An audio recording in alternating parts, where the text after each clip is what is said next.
أعوذ بالله من الشيطان الرجيم بسم الله الرحمن الرحيم السلام عليكم ورحمة الله وبركاته أعوذ بالله من الشيطان الرجيم بسم الله الرحمن الرحيم اللهم افتح علينا حكمتك وانشر علينا من خزائن رحمتك يا أرحم الراحمين اللهم زدنا علما نافعا وارزقنا فهما برحمتك يا أرحم الراحمين اللهم بارك لنا في رجب والشعبان وبلغنا رمضان ربنا ظلمنا أنفسنا وإن لم تغفر لنا وترحمنا لنكونن من الخاسرين الفاتحة أعوذ بالله من الشيطان الرجيم بسم الله الرحمن الرحيم الحمد لله رب العالمين الرحمن الرحيم مالك يوم الدين إياك نعبد وإياك نستعين اهدنا الصراط المستقيم صراط الذين أنعمت عليهم غير المغضوب عليهم ولا الضالين آمين الحمد لله القائل نحمده ونستعينه ونستغفره ومن سرور أنفسنا ومن سيئات أعمالنا من يهد الله فلا مضل له فلا هادي له أشهد أن لا إله إلا الله وأشهد أن محمدا عبده ورسوله أما بعد فيا عباد الله اتقوا الله حق تقاته ولا تموتن إلا وأنتم مسلمون. Hadirin hadirat muslimin muslimat yang dirahmati Allah, segala puji bagi Allah Tuhan yang menjadikan sekalian alam. Syukur kita kepada Allah Subhanahu wa taala kerana dengan izin dan limpah inayahnya Allah masih lagi memberi ruang, masa, kesihatan yang baik, rezeki yang tidak putus-putus, nikmat iman dan amal pada hari ini. Mudah-mudahan menjadikan kita orang yang sentiasa berusaha menjadi orang yang beriman dan beramal soleh, dan menjadikan ketakwaan kita semakin hari semakin ditambah baik. Mudah-mudahan kita juga digolongkan di kalangan orang-orang yang mendapat syurga yang dijanjikan oleh Allah Subhanahu wa taala, insya-Allah. Tuan-tuan, hadirin kuasa yang dirahmati Allah sekalian. Sambungan kita pada muka surat 167, betul ya? Siapa yang ada kitab tu, muka surat 167, pada peranggan Sabit Al-Bunani, betul? Pada peranggan Sabit Al-Bunani berkata, ada seorang yang memukul ayahnya di suatu tempat, dan ketika anak itu ditegur orang-orang, mengapakah demikian? Jawabnya, biarlah ia berlaku kerana dahulu telah dipukul oleh ayahku di tempat ini. Di situ, betul ya? Maka sambung dia yang di bawah tu. Ahli hikmat berkata, siapa yang derhaka kepada kedua ayah ibunya, maka tidak berasa senang, tidak berasa kesenangan dari anaknya. Dan siapa yang tidak bermusyawarah dalam urusan-urusannya, tidak tercapailah hajatnya.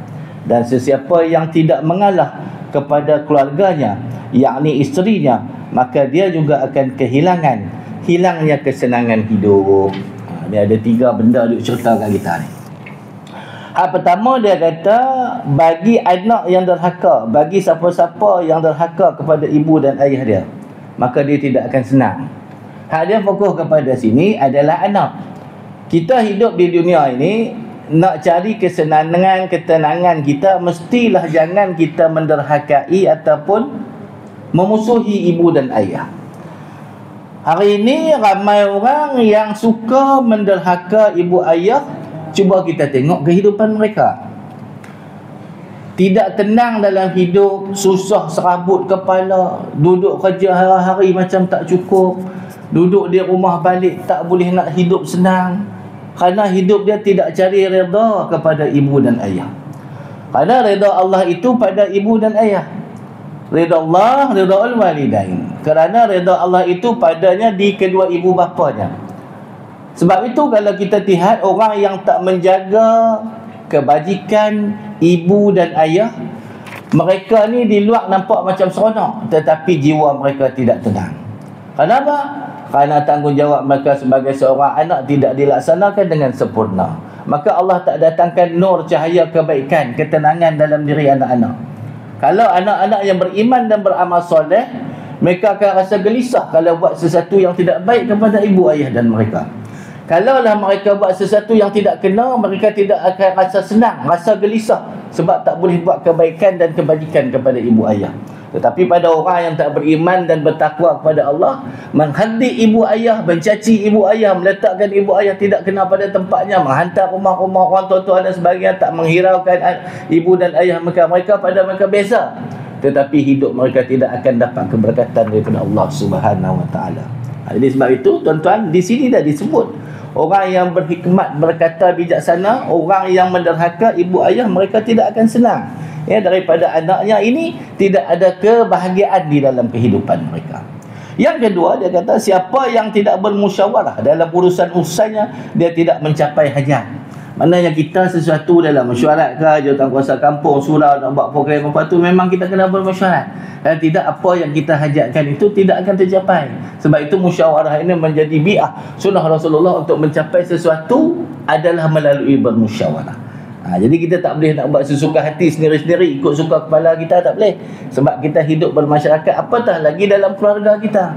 Dalam keluarga kita juga nak buat sesuatu perkara, memutuskan sesuatu perkara supaya kita kelihatan keluarga itu bahagia, sepakat, harmoni, mesti ada musyawarah. Siapa ketuanya? Sudah pasti ayah ataupun suami. Sudah pasti ketua keluarga itu adalah di kalangan ayah. Jadi bermusyawarahlah, menjadikan satu amalan dalam kehidupan supaya kita dapat melihat kesenangan. Kalau di dalam rumah tangga, di dalam keluarga, kebahagiaan itu akan wujud di dalam keluarga kerana bermusyawarah, berbincang, mencari jalan penyelesaian. Kan? Ni gaduh, ayah tak balik mana? Tak musyawarah. Lawa ikut aku pula ketua keluarga. Tak bermusyawarah. Contoh. Nampak tak? Jadi di situ pula diajar kepada kita bagaimana nak mencari kesenangan, kebahagiaan di dunia ini juga kena ada bermusyawarah. Sama ada di dalam masyarakat ataupun di dalam keluarga kita sendiri. Yang ketiga, ni kena sabar. Siapa yang kena sabar ni? Yang ketiga, dia kata ahli hikmat ni, dia kata dan siapa yang tidak mengalah kepada keluarganya, yakni dalam braket itu dia tulis isterinya, maka akan hilanglah kesenangan hidup. Ini juga berkaitan dengan rumah tangga. Kadang-kadang kita ni tak boleh mengalah dengan isteri kita. Dan isteri pun kadang-kadang tak apa nak faham. Suami asyik suami dia mengalah. Jadi bertelagak. Jadi sebab itu dalam keluarga kita kena ada toleransi. Kena ada kerjasama, kesefahaman antara suami dan isteri. Disebut di sini kena ada salah orang mengalah. Ni tengah marah, tengah apa nama dia, tengah ni kita main curah pula. Jadi dua-dua tak apa nak kena. Akhirnya tu yang payuk belanga melayang, kan? Nampak tak? Tidak ada konsep mengalah salah seorang. Makin masih nak menegakkan benda besar. Tak ada kesabaran dalam kehidupan. Sedangkan innallaha ma'as sabirin. Sesungguhnya Allah itu bersama dengan orang sabar. Ramai di kalangan kita hari ini dah berumah tangga tak ada kesabaran antara kesefahaman suami isteri. Kan 5 tahun berkahwin, 10 tahun berkahwin, tak dapat keserasian lagi. Itu yang ramainya bertelagah, bertengkar, akhirnya bercerai. Na'udzubillahi min zalik. Benda yang halal tetapi Allah benci itu talak, cerai. Jadi sebab itu dalam hal kita mengurus rumah tangga, dalam hal kita mengurus suami, isteri dan anak-anak, disebut dan disarankan kita ini mesti ada orang yang mengalah di kalangan kita. Dalam keadaan marah, siapa nak mengalah? Kalau kita rasa kita ni hang dengan ego kita, tak mahu nak mengalah, tak kena, maka kita letak kesabaran itu di depan. Iman kita, Allah akan bersama dengan orang yang sabar kerana iman kita. Jadi oleh sebab itu kita jangan tunjuk ego kita pula. Seorang lelaki kena ada masa untuk bersabar dengan isteri. Dan isteri pula kena melihat situasi-situasi tertentu, isteri pun kena mengalah. Jadi kena ada dua-dua pihak yang mengalah. Dia tak sebut dekat sini suami saja mengalah.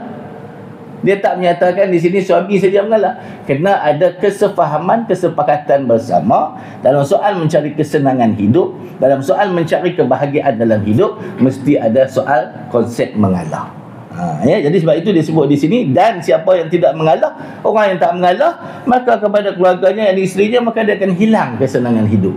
Kita hidup ni nak cari kesenangan, nak cari kebahagiaan. Untuk siapa? Untuk diri kita mencapai redha Allah, senang nak buat ibadat, senang Allah terima apa yang kita buat, Allah lihat kita dengan rahmat, datang malaikat di rumah kita kerana kebahagiaan kita itu, malaikat membawa rezeki yang luas kepada kita. Kerana dengan kebahagiaan di dalam keluarga itu ada ketenangan, ada roh iman di dalam keluarga. Ada dalam ketenangan keluarga itu datangnya ketakwaan kita kepada Allah. Kalau keluarga bercelaru, kalau keluarga tak tentu hala 69 yang tak buka, maka macam mana malaikat nak turun dalam rumah kita? tidak ada keberkatan dalam hidup, tidak ada keberkatan dalam keluarga. Maka sebab itu tak tenang. Anak balik kita rasa serabut, kan? Sebab tak ada toleransi, kita tak bagi pendidikan yang betul. Anak balik tengah malam, lewat malam. Lepas tu kita rasa tak tenang. Kadang-kadang anak ni betul ke duduk pergi kerja, balik lewat 2-3 pagi, pergi ke mana hilang. Kan, nampak? Jadi sebab itu bentuk keluarga ada soal mengalah antara ibu, antara anak, antara suami, antara isteri, supaya kita dapat kesenangan sebagaimana yang disebut oleh Al Hikmah ni, ya. Asy-Syabi meriwayatkan dan Nabi SAW bersabda, rahimallahu walidan a'ana waladahu ala birri. Allah akan merahmati, yakni kepada ayah yang membantu anaknya untuk berbakti taat kepadanya, yakni tidak menyuruh sesuatu yang dikhawatirkan anak itu tidak mampu melaksanakannya. Maknanya dalam konteks ini apa? Konteks ini mendidik anak, memberi ilmu yang secukupnya, mencari jalan kebaikan, menasihati antara anak dan ibu ayah, mencari jalan mempermudahkan dia, mempermudahkan anak dengan kita meletakkan sesuatu yang anak itu boleh buat. Tunjuk contoh teladan yang baik. Bila kita menunjukkan contoh teladan yang tidak baik, anak bersukar untuk menilai kita.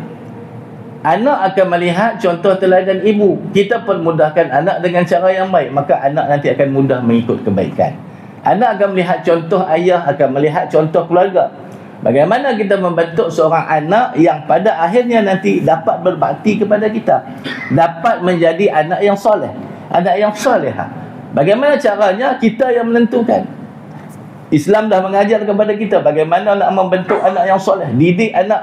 Bila Islam mengajar kepada kita, apa yang Nabi kata, 7 tahun kita ajak anak kita solat, 10 tahun tak solat rotan. Itu contoh, kan? Bagaimana kita mengajar, kita pun belajar sebelum ni dalam kitab ini menunjukkan sikap bagaimana anak menghormati ibu dan ayah, bagaimana kaedah akhlaknya, beradabnya akhlak. Lalu ketika ibu ayah sedang bercakap, berbicara dengan kawan dan rakan, bagaimana kita menghormati ibu ayah melalui di hadapan ibu dan ayah. Itu semua contoh-contoh yang telah diajar kepada kita. Lahirkan, zahirkan dalam keluarga kita, bagaimana kita mempermudahkan anak kita ini untuk melakukan sesuatu, menjadikan dia seorang anak yang boleh taat, tidak memberatkan kepada dia. Kita suruh anak kita taat kepada kita, jangan merokok, tetapi kita di hadapan dia merokok, kan sukar tu, kan? Kita nak mendidik anak kita jangan merokok, tetapi dia merokok sendiri, kan sukar, susah. Kita suruh anak kita pakai tudung keluar rumah, tapi kita tak pakai tudung keluar rumah, macam mana? Kita suruh anak kita solat, tapi kita tak solat ikut waktu, kita tak solat sebagaimana yang disuruh oleh Allah. Jadi sukar, kan? Maka jangan menyukarkan mereka sehingga menyebabkan menjadikan dosa kepada diri kita. Jadi sebab itu yang disebut di sini adalah jangan menyusahkan anak, tetapi mempermudahkan anak kita, yakni menyuruh sesuatu yang dapat dilaksanakan oleh dia. Ada seorang soleh jika ia berhajat kepada sesuatu, dia tidak menyuruh anak dia dan menyuruh kepada orang lain, dan ketika ditanya jawab khawatir kalau anakku tidak menurut sehingga maksiat kepadaku dan masuk neraka, dan saya tidak suka kepada anakku. Yakni mungkin ada pada dia tidak ada kemampuan untuk mengajar sesuatu ilmu agama, maka dia menyerah kepada orang lain untuk mengajar anaknya supaya dia tidak berdosa. Hari ini orang tidak hantar begitu. Anak tak pandai mengaji sekolah agama, tak kisah, tapi sekolah agama, sekolah kebangsaan je. Anak tak sembahyang, tak kisah. Anak tak hantar pergi mengaji, tak kisah. Anak pergi main pakai seluar pendek pun tak kisah. Tak dididik dari awal. Sedangkan kalau dia takut kepada dosa yang dia sendiri tak mampu lakukan, maka dia serah kepada orang lain untuk membimbing. Ramai guru-guru yang boleh mengajak anak kita mengaji. Ramai guru-guru lain yang boleh mengajak anak kita fardu ain. Kenapa pentingnya soal ilmu agama? Kerana ini, kerana bagaimana agama mengajar anak supaya melakukan ketaatan, ketakwaan kepada kita, kepada Allah Subhanahu Wa Taala. Bagaimana mereka mampu menghormati kita sebagai seorang ibu dan ayah. Jadi orang ni dia kata aku takut, maka aku cari orang yang mampu mengajar untuk membentuk anak, sehingga dia risau maka masuk neraka. Tidak akan membakar anakku dengan neraka. Diriwayatkan bahawa Khalaf Ibn Ayyub juga berbuat seperti ini. Al-Fudail bin Iyad berkata, orang yang sempurna kemanusiaannya itu yang taat kepada kedua ayah ibunya dan menghubungi kerabatnya dan hormat kepada kawan-kawannya. Yakni bagaimana?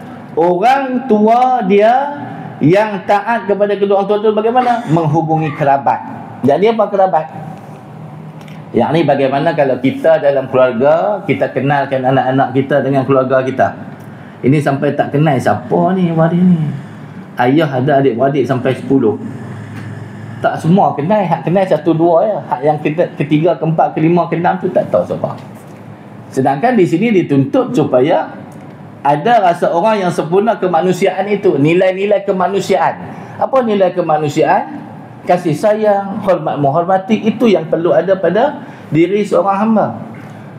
Orang hari ini dia tak kisah pada anak-anak yang tak kenal keluarga. Kita tu ada Pak Long, Pak Ngah, Pak Tam, Pak Cik, apa lagi? Tak banyak-banyak lah, sampai 10 orang nak ingat. Kan, tak kisah pun. Kan, betul tak? Kita tanya anak kita lah ni, cucu kita lah ni, kalau kita tak kenal kan, mereka tak tahu kita bawa balik kampung. Tak kenal pun, oh ni sebenarnya ada adik-beradik dengan ayah. Oh sebenarnya dia adik-beradik dengan mak. Oh ni sebenarnya ada berkaitan dengan adik-beradik, sepupu dan sebagainya. Sedangkan untuk nilai kemanusiaan yang disebut oleh Fudail Al-Iyad, maknanya hidup ini kita kena kenalkan dengan khabat kita. Khabat itu kepada siapa? Anak-anak, supaya dia kenal waris kita. Supaya dia tahu, oh ni Pak Long dia, ni Pak Cik dia, Pak Ngah, Pak Anjang, Pak Tam, Pak Teh. Kan? Kalau dah ramai itu kadang-kadang kita tak sempat nak faham kepada mereka. Jadi kita kena cerita. Dan yang kedua dia kata hormat pada kawan-kawan dia. Yang ni apa? Dan baik budinya kepada keluarga dan anak-anak dan pelayan-pelayannya, dan menjaga agamanya, dan memperbaiki harta kekayaannya, dan menyedekahkan kelebihan hartanya, dan memelihara lidahnya, dan tetap tinggal di rumah, yakni tekun dalam ibadah kepada Tuhannya, dan pekerjaannya, dan tidak berkumpul dengan orang-orang yang suka membicarakan hal orang-orang lain. Maknanya bila kita menjadi seorang anak yang baik, seorang anak yang soleh, yang tahu hak terhadap orang tua dia, antara yang disebut, yang pernah dicerita tadi, apa dia? Buat baik kepada rakan-rakan ayah, buat baik kepada kawan-kawan ayah yang terdekat, jiran-jiran ayah yang terdekat. Kemudian dia kata apa? Buat baik kepada keluarganya dan anak-anak dia. Keluarga mana? Keluarga yang berkait dengan keluarga dia dan anak-anak dia dan pelayan-pelayan, yakni pada hamba-hambanya. Kalau dicerita pada ni, kepada hamba-hambanya, dan menjaga agama dia, menjaga agama dan iman dia lebih baik, dengan lebih baik. Ayah dah meninggal, jaga iman dia dengan lebih baik sebagai menghormati ayah yang mendidik dia tadi, mentaati Allah, mendoakan kebaikan kepada ayah yang telah meninggal dunia. Itu tanggungjawab dia kepada orang tua dia. Kan?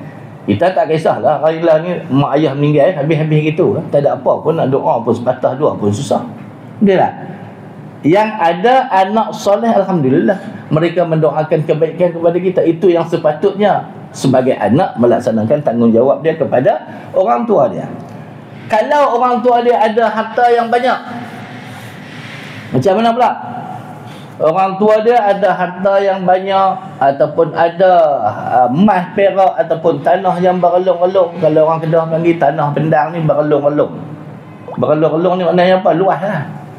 Apa tanggungjawab anak bila orang tua dia tak ada? Apa tanggungjawab dia? Dalam kitab tu ada ditulis. Dalam kitab ni ada dinyatakan, urus harta wasiat dulu. Selesaikan semua urusan yang berkait hutang piutang si arwah. Kemudian kalau ada lebihan, tunaikan haji dan umrah dia, bayar dulu. Lebih lagi disebut di sini apa? Bersedekah pada harta orang tua dia. Ya? Harta orang tua dia banyak, bersedekahlah pada fakir miskin, ataupun buatlah makan kepada fakir, anak yatim dan sebagainya. Buatlah sedekah dengan niat pahalanya ke atas si mati. Yang ni siapa? Yang ni ibu dan ayah dia yang memelihara dia ketika dia hidup, dan sekarang ini dia dipertanggungjawabkan untuk menguruskan segala hak-hak dan tanggungjawab dia kepada orang tua dia. Ini duk kira bertelagah nak rebut harta. Duk bertelagah, hang Along dapat sekian banyak, hang Angah hang tak boleh lebih sebab hang perempuan, contoh. Kan?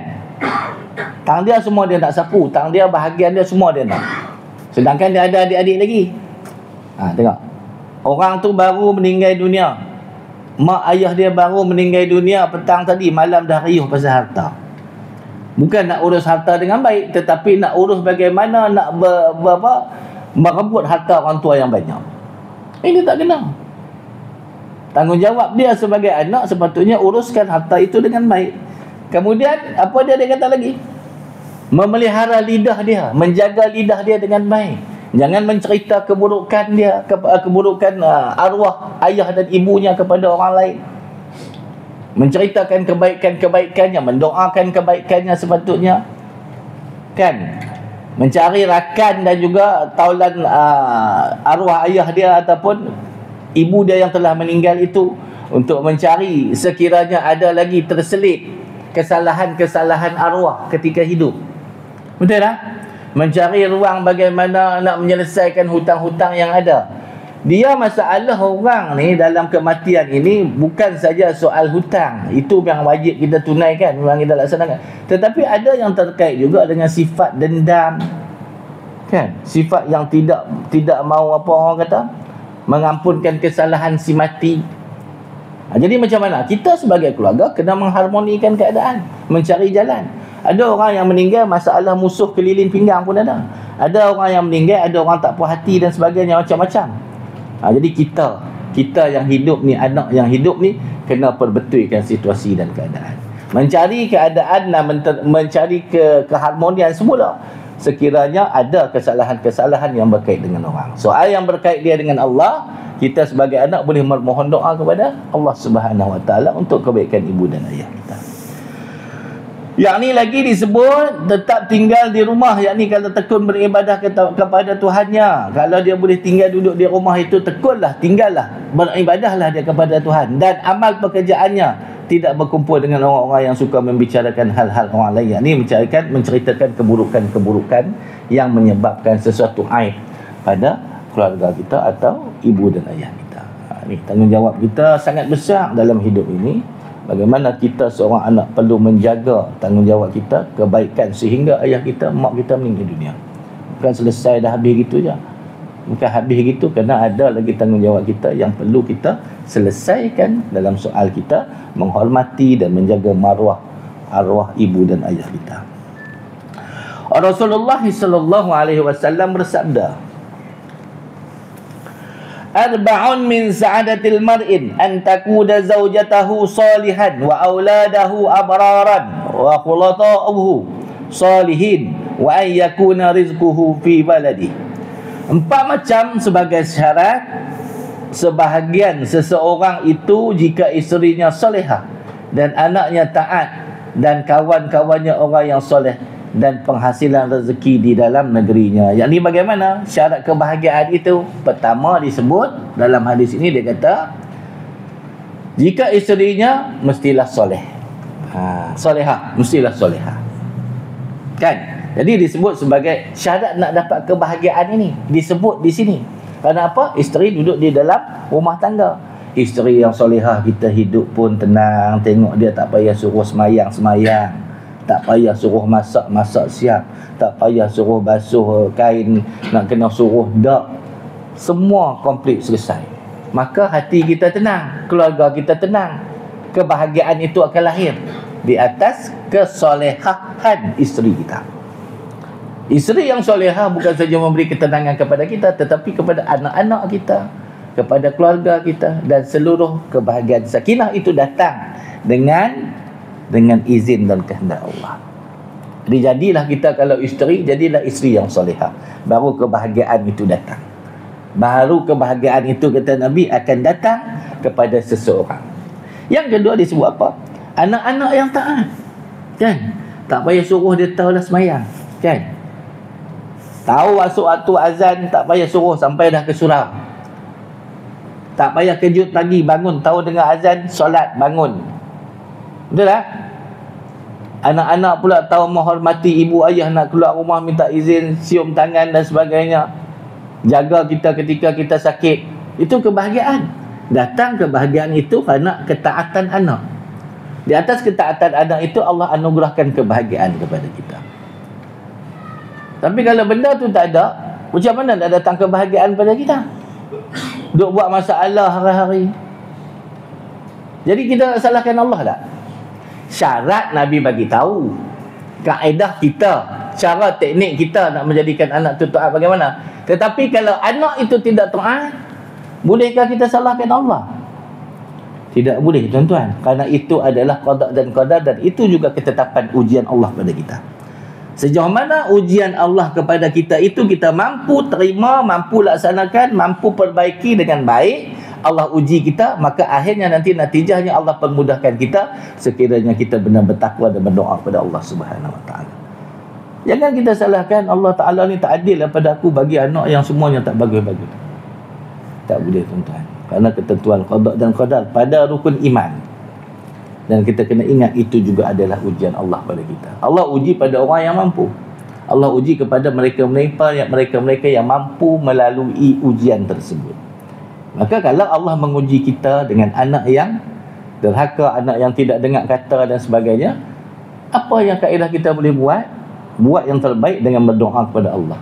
Ada yang mengubah sikap, yang nak membentuk sikap yang lebih baik, nak memberi kepada kebaikan kepada kita, hanya Allah. Dan tugas kita sebagai hamba, doa. Ud'uni astajib lakum, kata Allah. Doalah kepadaku, doalah wahai hamba-Ku, mintalah denganku. Astajib lakum, pasti aku akan tunaikan, pasti aku akan penuhi. Soal cepat dan lambat itu di atas kehendak Allah dan kesungguhan kita minta dengan Allah Subhanahu Wa Taala. Bagaimana i'tiqad kita, pegangan kita, keyakinan kita kepada Allah. Allah mampu mengubah dengan pengharapan kita, dengan kaedah kita bangun malam, dengan kita merintih kita kepada Allah, dengan kita meminta dengan Allah sesuatu kebaikan. Berilah kepadaku ya Allah, aku ini hamba yang lemah, aku tidak ada kekuatan dan daya upaya lagi ya Allah, maka Engkau berilah kepadaku ya Allah kebaikan anaknya dan sebagainya, keluarga dan sebagainya. Dengan niat yang begitu, mudah-mudahan Allah permudahkan urusan kita. Jangan kita menyesal dengan apa yang berlaku pada anak-anak kita. Mungkin itu sebagai kafarah dan sebagainya. Kita lihat balik penyesalan kita yang terdahulu. Kadang-kadang ada berkait dengan kehidupan kita. Maka kita mohonlah keampunan dan rahmat, maghfirah daripada Allah Subhanahu Wa Taala. Yang ketiga, syarat nak bahagia lagi disebut apa? Antaranya juga kawan-kawan orang-orang yang soleh. Kawan-kawan yang soleh, yang baik, yang duduk dengan kita, akan datang juga kebahagiaan yang Allah bagi kepada kita. Dan yang keempat disebut mana? Rezeki, penghasilan rezeki di dalam negerinya. Maknanya carilah rezeki yang terdekat dengan kita. Maksudnya, kalau kita boleh cari rezeki di tempat kita, kawasan kita ni, maknanya satu negeri ni dalam negeri yang sama, carilah rezeki di situ. Tetapi kalau kita tidak ada rezeki di sini, kita boleh hijrah juga dituntut. Mungkin rezeki kita di tempat yang lain, tetapi rezeki itu tetap ada di sisi kita yang Allah berikan kepada kita. Ya. Jadi 4 benda ini antara contoh bagaimana yang disebut sebahagian syarat. Banyak lagi yang lain-lain, tapi 4 ini sebagai syarat yang Nabi sebut untuk kita bahagia. Hak dua tu, 4 ni ada pada kita. Yang utama dekat dengan kita tadi, kalau isteri kita solehah, anak-anak kita juga. Itu yang sebenarnya yang Nabi highlightkan dalam hadis Nabi ini. Kalau kita bicarakan tentang soal hak anak terhadap orang tua dia. Jadi kaitan hadis ini berkaitan tentang tanggungjawab kita sebagai seorang anak kepada orang tua kita. Baik. Seterusnya, Yazid Ar-Raqashi meriwayatkan daripada Anas radhiyallahu anhu berkata, dia kata apa? Sab'un yuzaru fihinna min ba'dihi man bana masjidan falahu ajruhu ma dama ahadun yusalli fihi wa man ajra nahran fama dama yajri fihi al-ma'u wa yashrabu minhu an-nas kana lahu ajruhu wa man kataba mushafan wa ahsanahu kana lahu ajruhu ma dama yaqra'u fihi ahadum wa man istahraja ainan yantafi'u bima'iha kana lahu ajruha ma baqiyat wa man arasha gharshan kana lahu ajruhu fima akala an-nasu minhu wat-tayru wa man 'allama ilman kadzalika man taraka waladan yastaghfir lahu wa yad'u lahu min ba'di. Apa makna dia? Kaitan bagaimana Nabi nak bagi tahu kita 7 macam yang dapat diterima pahala sampai dia mati. 7 kumpulan atau 7 golongan. Yang kata apa? Hak pahala dia bila dia buat di dunia sampai mati minggu depan. Kan? Kita kalau tak buat benda ni tak ada lah dah. Tak dapat dah mati ni, kita tak tahu siapa dah nak doa kita. Kita tak boleh doa dah masa mati. Hak kita buat ni sampai ke mati kita dapat. Apa dia yang pertama dia kata? Siapa yang membangunkan masjid, maka ia tetap mendapat pahalanya selama ada orang sembahyang dalamnya. Oh, kalau dapat hari kita toke apa orang kata toke balak berapa ke banyak duit, boleh lah nak buat masjid dah. Kan toke besar. Buat masjid ke, buat surau ke, buat musala kan. Ataupun tempat R&R yang mana tak ada tempat tu, kita nak bagi wakaf, nak buat surau kat sana dan sebagainya. Ni orang ni, selagi mana dunia ni belum kiamat, dia meninggal dunia, orang tu buat semayang kat masjid tu, segala pahala orang yang semayang kat masjid tu akan sampai ke dia. Kan? Payah juga kita nampak ni kan, orang selalu apa nama dia buat masjid yang besar tu mana di apa nama tu. Contoh ada di Negeri Sembilan ke apa tu, yang Sendayan tu, RSB tu kan, Nasi Usil. Contoh tu bagaimana dia buat dengan apa nama ni, harta yang dia ada, dia bangunkan masjid. Orang Arab besar Arab tu dia pun sangat bergiat untuk menyumbang ke masjid-masjid tu. Maka dia tahu pahala dia. Orang buat nak guna hak alat hak ada dalam masjid. Apa benda yang kita duk guna dalam masjid, orang tu dah bangunkan masjid, semayang dalam masjid, pahala kita tak kurang, tambah lagi kepada kita. Orang tu pun tak kurang pahala dia, menambah lagi pahala kepada kita. Harta-harta keperluan-keperluan dalam masjid, tak kira lah Quran ke dia baca, sejadah ke dia guna, semua tu dapat manfaat kebaikan kepada kita, walaupun kita telah meninggal dunia. Bukan masa hidup saja. Hidup tu confirm lah, kita tahu orang duk guna harta kita dapat pahala dah. Tapi dia berkait sampai ke akhirat, sampai dia mati tu, pahala dia tak henti-henti. Sebab kan orang tu semayang, kerana kebaikan kita buat masjid atau surau kepada orang yang sebelum ni tak ada aircon, sebelum ni susah nak semayang, ada masjid yang besar, orang bersyukur dia semayang di situ, maka pahalanya mengalir berterusan tuan-tuan. Hebat kan? Hebat bagaimana dia nak menceritakan kepada kita kelebihan-kelebihan itu yang patut kita kejar kalau kita ada harta yang begitu banyak. Kalau kita tak boleh kod di kumpulan hak ni, kita tengok pula yang kedua. Yang kedua, siapa yang mengalirkan air sungai selama ada yang minum daripadanya. Dulu kan susah kan, payah nak buat parit apa semua, jadi dia buat parit kan, maka air itu mengalir sampai ke terusan-terusan orang yang daripada kering tak dapat ayak, kita dok korek buat ayak, maka laluan ayak tu dapat, orang yang minum tu dapat pahala. Kita ni yang dah meninggal ni dah berusaha masa hidup, maka kita dah meninggal dah, pahala tu berterusan. Kalau orang sawah padi nak mengalirkan air duk sangkut kan, orang tu dah lalu dapat nikmat air masuk ke sawah padi dia, dia dapat rezeki lagi, orang tu rezeki makan bagi orang, pahalanya juga mengalir terus pada si mati sehingga dia dah meninggal dunia. Kan? Dan ni parit tak ada, kita buat gelung pula sebagainya, sama aja. Kita membagi ruang dan ruang pada orang lain boleh minum air dengan baik dan sebagainya. Kan? Mesin ayak dan sebagainya, sama. Walaupun konsep dia semua menyebut mengalirkan, tetapi kita memberi sesuatu yang mengalir dalam diri kita, air dan sebagainya, buat kowe dan sebagainya, kita letak masjid semua sebagai pahala. Kita berhenti sana.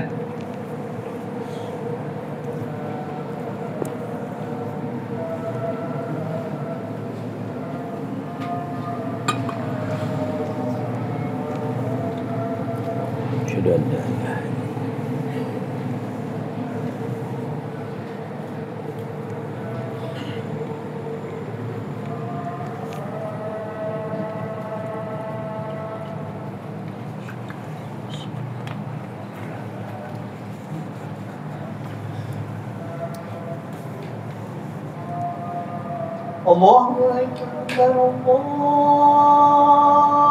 Akbar, Allahu Akbar, Allahu Akbar.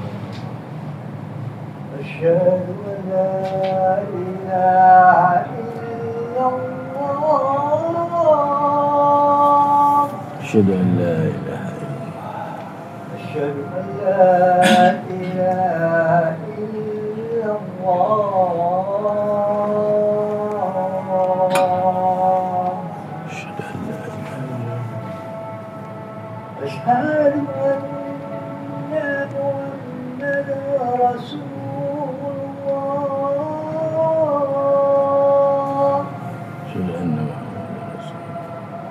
أشهد أن محمدا رسول الله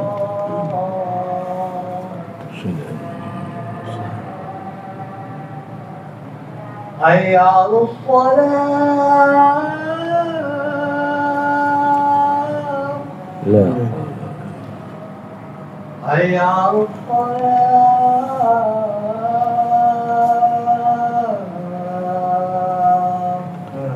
لا حي على الفلاح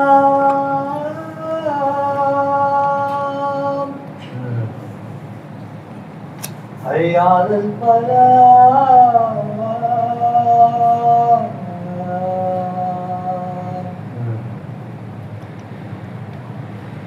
الله أكبر الله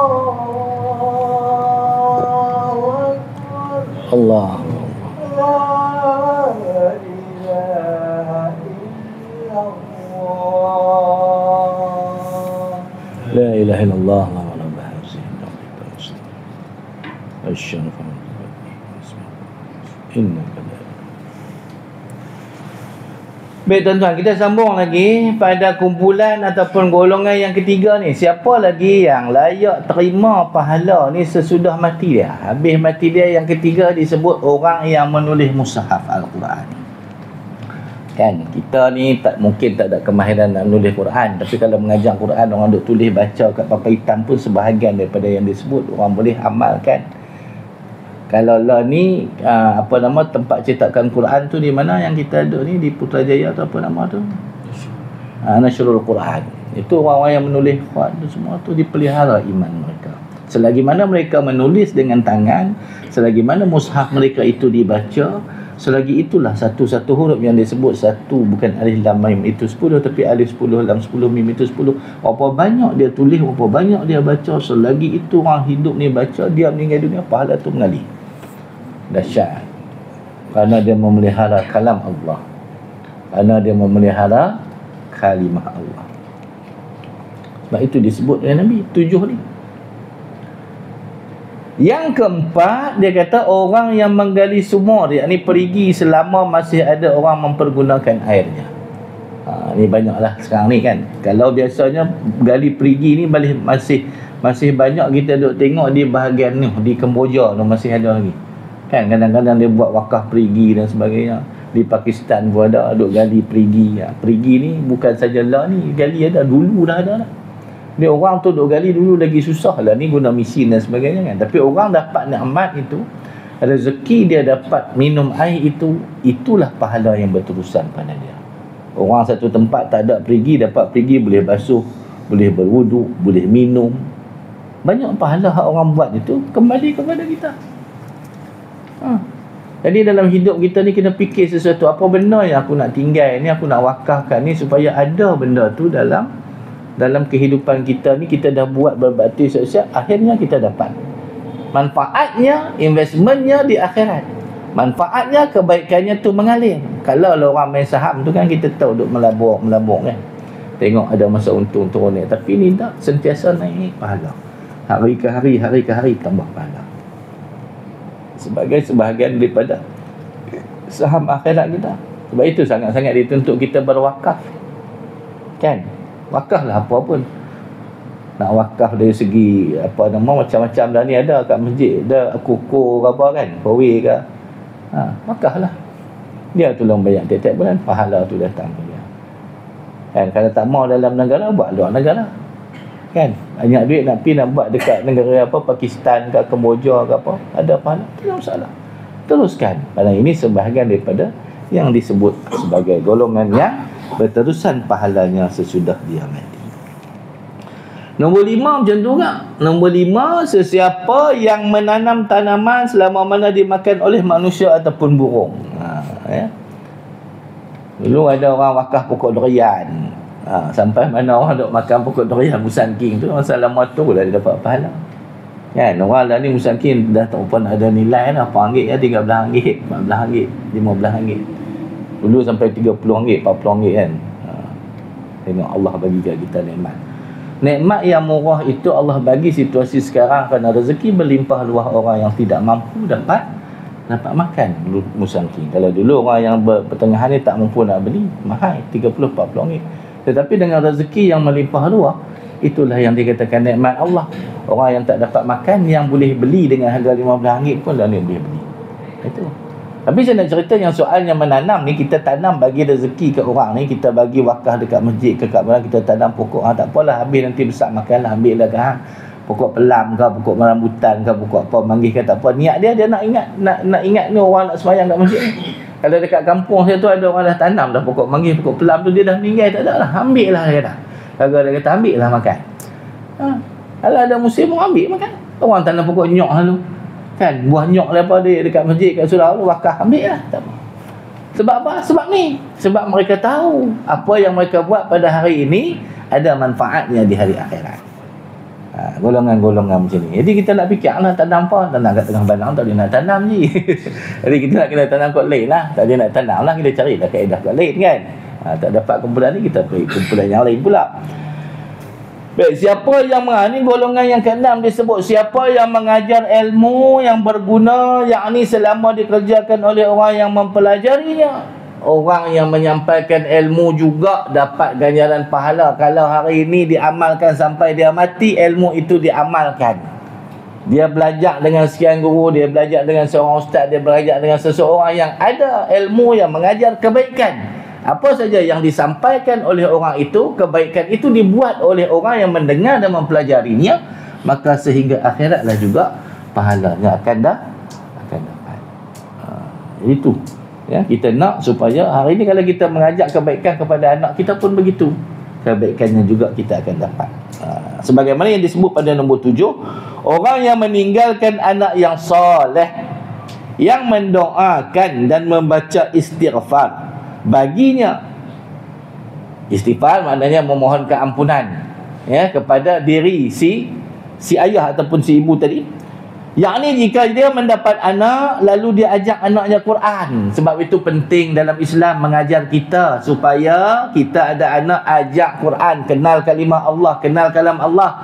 Bukan bangun-bangun kita ajak dengan handphone ke, dengan tab ke, dengan apa saja benda-benda yang kita kata teknologi anak ni kena tahu, sebab kalau tak tahu ketinggalan. Tak, Quran dulu bagi select. Quran dulu bagi dia kenal.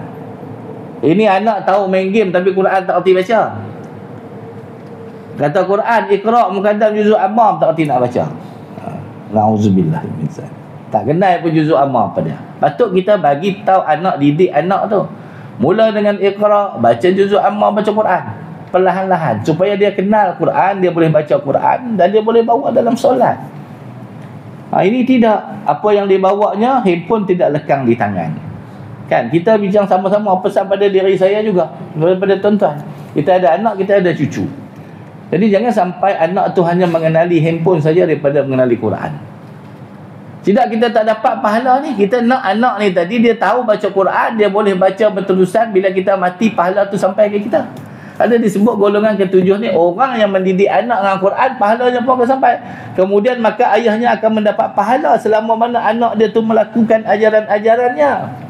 Yakni ajaran yang bagaimana? Jangan ajak anak hanya main dengan teknologi yang terkini, tetapi ajak anak walaupun orang kata kuno, ketinggalan zaman, tetapi tetap kena ajak ilmu agama dan fardu ain. Dah ketinggalan zaman, tak perlu pergi sekolah agama dah. Lah ni dah teknologi canggih. Duk tengok kat handphone pun boleh mengaji. Ada orang kata macam tu. Tak perlu hantar sekolah agama.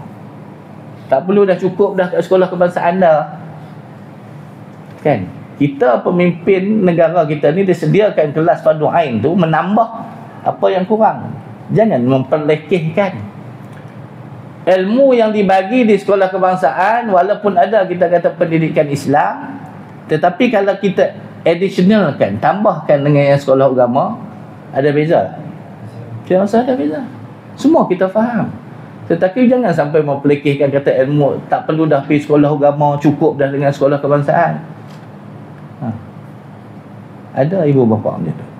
Anak saya dah cukup dah, sekolah kebangsaan pun dah ada pendidikan agama, petang dia dah penat. Dia boleh kata lagu tu, petang dia dah penat dah, tak larat dah pergi sekolah agama. Macam mana tu? Seolah-olah dia rasa biasa, tak pergi sekolah agama pun tak apa. Kita walaupun anak kita penat sekolah agama sekalipun, kita wajib menyuruh anak kita belajar ilmu fardu ain. Sebab apa? Sebab itulah nanti yang disebut ini, bila anak belajar, anak ikut, anak amalkan apa yang kita bagi kepada anak-anak. Kerana kesusahan dia ketika dia hidup dulu, belajar tukus lumut, faham agama, amal agama yang dia belajar, amal ilmu dia belajar itu, maka pahala itu berterusan kepada kita. Kerana kita nak kumpulan yang ketujuh ni, nombor 1 tu mungkin tak boleh nak dapat, kan? Nombor 2, nombor 3, nombor 4 tak apa nak boleh dapat, tapi ada kumpulan yang ketujuh ini kita boleh dapat kalau kita buat. Maka Allah itu maha adil. Ada ruang dan kumpulan orang yang mampu, dia dapat lebih kot ni. Ada kurang tak boleh kot ni, dia ada kumpulan kot lain. Maka hak yang ketujuh ni kita kena tengok, supaya apa yang disebut tadi dapat kepada kita setelah kita meninggal. Maka tanpa mengurangi pahala anak tu sendiri. Sebaliknya, jika dia biasakan berbuat benda tak baik, ni tadi hak baik kita cerita, anak tu buat benda hak elok, kita dapat pahala. Tetapi kalau biar benda tu fasik, biar benda tu jadi maksiat, dosa, anak buat perkara-perkara yang tidak elok, disebutkan di sini apa dia? Maka ia mendapat dosanya tanpa mengurangi dosa yang berbuat sendiri. Maknanya anak yang masih belum balik, dia masih di bawah tanggungjawab kita kena didik dia. Kalau kita biar dia buat dosa, nanti kalau sampai ke besar dia masih buat dosa juga, kalau kita tak didik, kita juga tempiah dosa itu akan sampai pada kita. Jadi sebagaimana hadis masyhur disebut di sini, riwayat Abu Hurairah berkata, Nabi kata apa? Nabi SAW bersabda, jika telah mati anak Adam, iza mata ibnu Adam, in qata'a amalu ila min sulas. Yang pertama dia kata sadaqatun jariyah, al-ilmu yantafa'u bih wa waladun salihun yad'ulah. Tu maksud dia. Kalau ada kitab tu tengok di situ, dia kata apa? Nabi kata apa? Riwayat daripada Abu Hurairah berkata, Nabi SAW, jika telah mati anak Adam, habis dah anak Adam ni mati semua dah, maka terhenti segala amalan dia. Habis dah, tak boleh nak buat apa dah.